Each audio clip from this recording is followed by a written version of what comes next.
She told everyone I had dementia to gain control, so I made her sign away her rights in front of a notary. The autumn rain pelted against the windows of my small apartment in downtown Chicago as I sat at my kitchen table,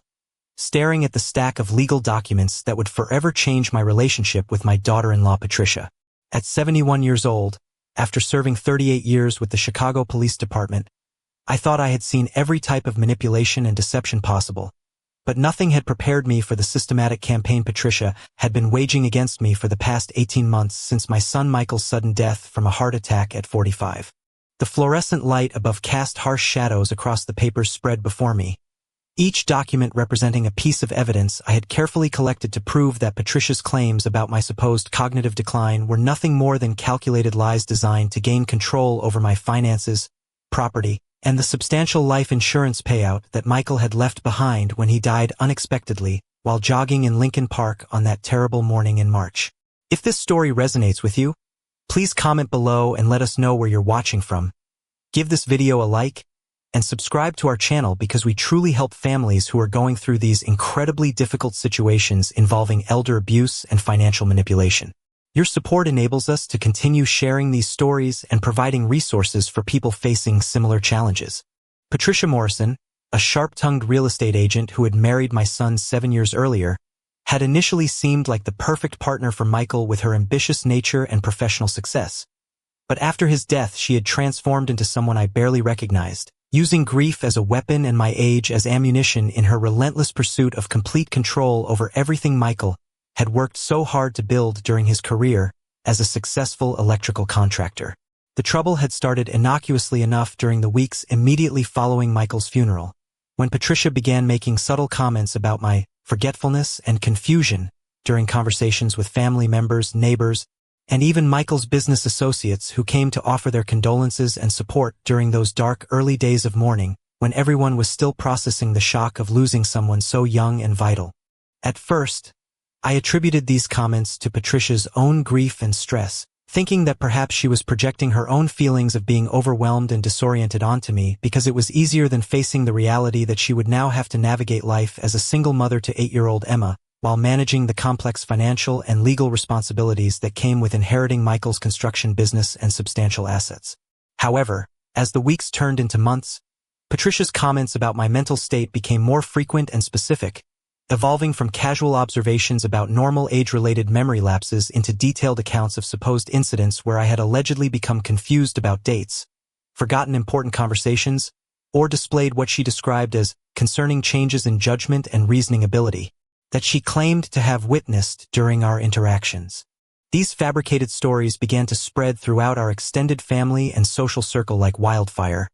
with Patricia presenting herself as the concerned and dutiful daughter-in-law who was courageously taking on the burden of caring for an elderly man whose cognitive abilities were rapidly declining, while simultaneously positioning herself as the responsible adult who needed to step in and make important decisions to protect my best interests and safety. The most insidious aspect of Patricia's campaign was how she used kernels of truth to make her lies more believable, taking normal behaviors and isolated incidents that could happen to anyone and weaving them into a narrative of progressive mental decline that painted me as someone who could no longer be trusted to manage my own affairs or make sound decisions about my future living arrangements and financial planning. For example, when I once arrived 15 minutes late to a family dinner because I had stopped to help an elderly neighbor whose car wouldn't start, Patricia transformed this act of kindness into evidence that I had gotten lost and confused while driving, and was showing signs of disorientation that could be dangerous behind the wheel of a vehicle. Similarly, when I mentioned during a conversation that I couldn't remember the exact date when Michael had started his own business, Patricia used this normal memory lapse as proof that I was losing track of important family history and recent events, and was showing concerning gaps in memory that indicated possible cognitive impairment requiring immediate medical evaluation and intervention. The situation escalated dramatically when Patricia began contacting Michael's former clients and business partners to inform them that I was no longer mentally competent to serve as the executor of Michael's estate, a role that he had specifically designated for me in his will because he trusted my experience in law enforcement and my careful attention to financial details and legal procedures. Patricia's ultimate goal became clear when she presented me with a carefully crafted document that she claimed was simply a power of attorney for convenience that would allow her to help me manage my affairs more efficiently. but which actually contained language that would have granted her broad authority over my finances, healthcare decisions, and even the ability to sell my condo and place me in a nursing home against my will. The breaking point came during a family gathering at my sister Dorothy's house, where Patricia loudly announced to everyone present that I had deteriorated significantly, and that she was deeply concerned about my ability to live independently safely, going so far as to suggest that I might need to be placed in a memory care facility for my own protection and the safety of others around me. The room fell silent as Patricia continued her performance, describing fictional incidents where I had supposedly left the stove on, forgotten to take my medication, and become confused during phone conversations,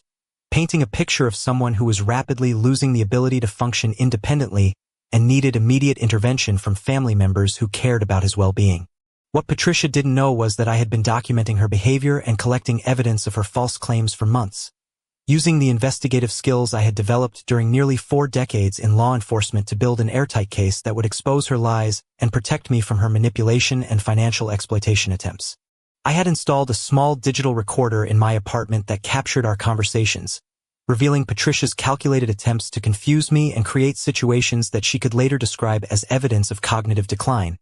including her habit of giving me incorrect information about dates and times, and then claiming that my corrections proved I was living in the past or unable to keep track of current events. More importantly, I had undergone comprehensive cognitive testing by 3 different medical professionals, including a neurologist who specialized in dementia and Alzheimer's disease, all of whom had pronounced me mentally sharp and cognitively intact, with test results that clearly demonstrated my continued ability to reason, remember, plan, and make complex decisions about my personal and financial affairs. I had also gathered statements from neighbors, former colleagues, and family friends who could testify to my continued mental acuity and independence, creating a paper trail that would contradict every false claim Patricia had made about my supposed cognitive decline and inability to manage my own life effectively and safely. The decisive moment came when Patricia arranged what she called a family intervention at her house, inviting my sister Dorothy, my brother-in-law Frank, and several of Michael's closest friends to witness what she planned as the final step in her campaign to have me declared incompetent and gain control over my assets and decision-making authority. Patricia had prepared an elaborate presentation complete with printed handouts detailing my alleged symptoms of dementia, a timeline of supposed incidents that demonstrated progressive cognitive decline, and even contacted a lawyer who specialized in elder law to explain the legal process for obtaining guardianship over an incompetent adult who could no longer make sound decisions about their own welfare. However, what Patricia hadn't anticipated was that I would arrive at her intervention with my own lawyer, Dr. Jennifer Martinez, a sharp attorney who specialized in elder abuse cases, along with copies of all the medical evaluations proving my mental competency and audio recordings that documented Patricia's systematic campaign of lies and manipulation designed to gain control over my finances and property. As Patricia began her carefully rehearsed presentation about my supposed mental decline, I calmly interrupted and asked Dr. Martinez to play the first audio recording, which captured Patricia coaching Emma to tell people that Grandpa forgets things and gets confused about stuff, and instructing her to mention these supposed observations during conversations with other family members and friends. The room erupted in shocked silence as the recording continued, revealing Patricia's voice clearly discussing her strategy to build a case that would prove I was too far gone to make good decisions and needed someone responsible and capable to take over managing my affairs and protecting my assets from what she described as my poor judgment and increasing confusion. The second recording was even more damning, capturing Patricia on the phone with someone she called her financial advisor discussing how much money she expected to control once she gained guardianship over me, including specific plans for selling my condo, accessing my police pension, and gaining authority over the life insurance money that Michael had left in a trust that required my approval for major expenditures. As the evidence mounted, Patricia's carefully constructed facade began to crumble, and the family members she had convinced to support her intervention started to understand that they had been manipulated into participating in what amounted to an attempted financial exploitation scheme disguised as concern for an elderly relative's well-being and safety. Dr. Martinez then presented the medical evaluations that proved my cognitive abilities were completely normal for someone my age, along with detailed documentation showing how Patricia had systematically spread false information about my mental state to multiple people in an effort to create a false narrative that would support her legal claims for guardianship and control over my affairs. The final piece of evidence was a comprehensive financial analysis that Dr. Martinez had commissioned, which revealed that Patricia stood to gain control over approximately $1.2 million in combined assets if she succeeded in having me declared incompetent, including my condo, pension funds, savings accounts, and the substantial trust fund that Michael had established for Emma's education and future needs. Faced with overwhelming evidence of her deception and manipulation, Patricia had no choice but to abandon her claims about my mental incompetence. But the damage to our family relationships and her reputation in the community was already complete and irreversible, leaving her isolated and facing potential legal consequences for her attempted elder abuse and fraud. Dr. Martinez then produced a document that she had prepared specifically for this moment. A comprehensive agreement that would protect me from any future attempts by Patricia to interfere with my independence or make false claims about my mental capacity, while also establishing clear boundaries for her access to information about my financial affairs and healthcare decisions. The agreement included specific language that would prevent Patricia from ever again claiming to speak on my behalf in medical or financial matters, would prohibit her from contacting my doctors or financial advisors without my explicit written permission, and would establish legal consequences if she continued to spread false information about my mental state or attempted to interfere with my independence and autonomy. Most importantly, the document included Patricia's formal acknowledgement that all of her previous claims about my cognitive decline had been false, and that she understood she had no legal authority to make decisions on my behalf or access information about my personal affairs without my specific consent and approval for each individual situation or transaction. In the presence of a notary public and all the family members who had gathered for what Patricia thought would be my downfall,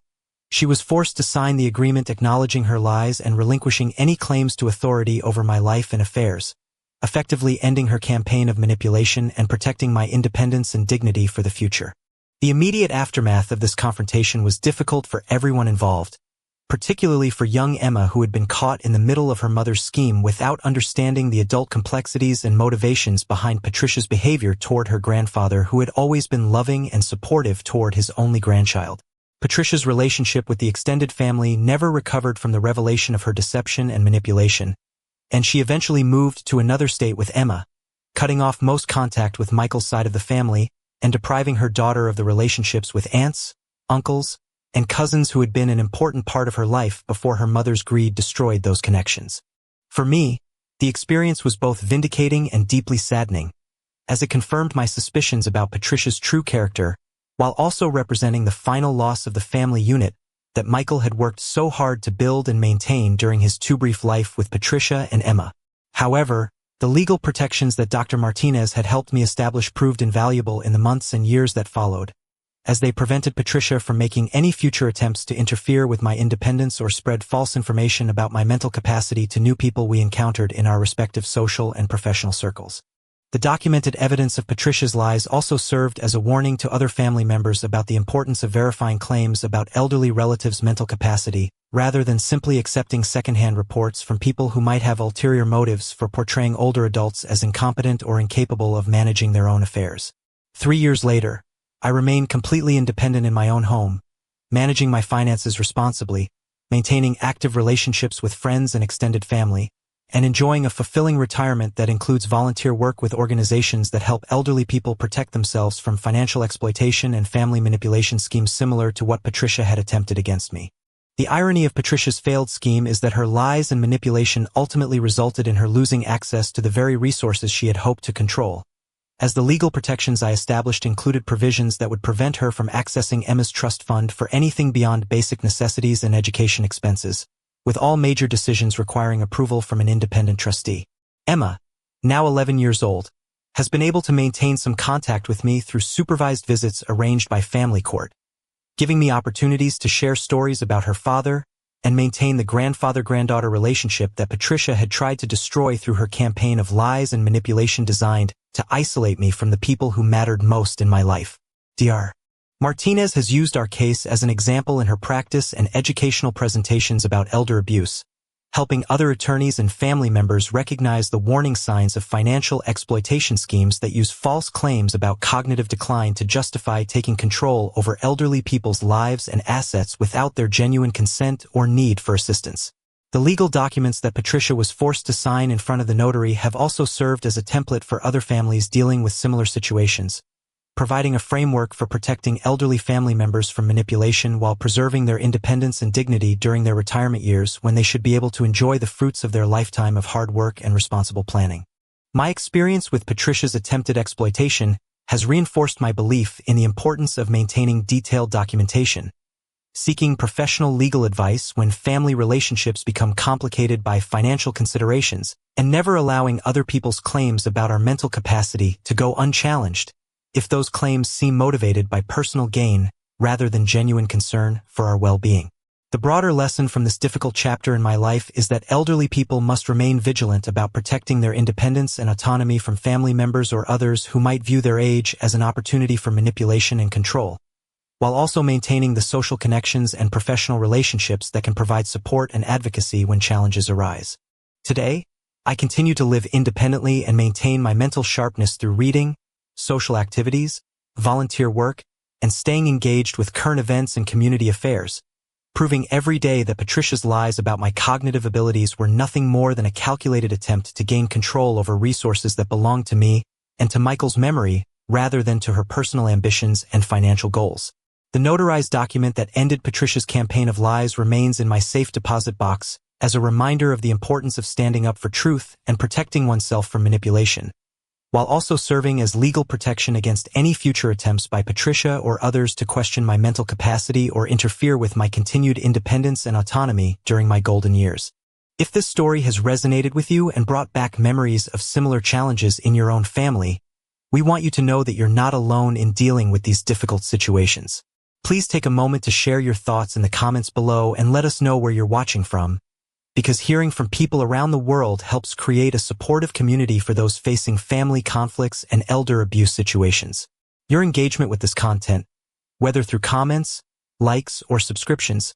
helps us reach more people who might be experiencing similar challenges and need to know that there are legal protections and resources available to help them maintain their independence and dignity in the face of family manipulation and financial exploitation attempts. We believe that every elderly person deserves to live with respect, autonomy, and protection from those who would take advantage of their age or circumstances for personal gain. By sharing these stories and supporting our channel, you're helping us continue to provide information and encouragement to families navigating these complex and emotionally challenging situations. So please, if this message has touched your heart or reminded you of your own experiences, don't hesitate to engage with our content and become part of a community that believes in protecting the rights and dignity of elderly people everywhere. Thank you for watching, for caring, and for helping us continue to shine a light on these important issues that affect so many families around the world.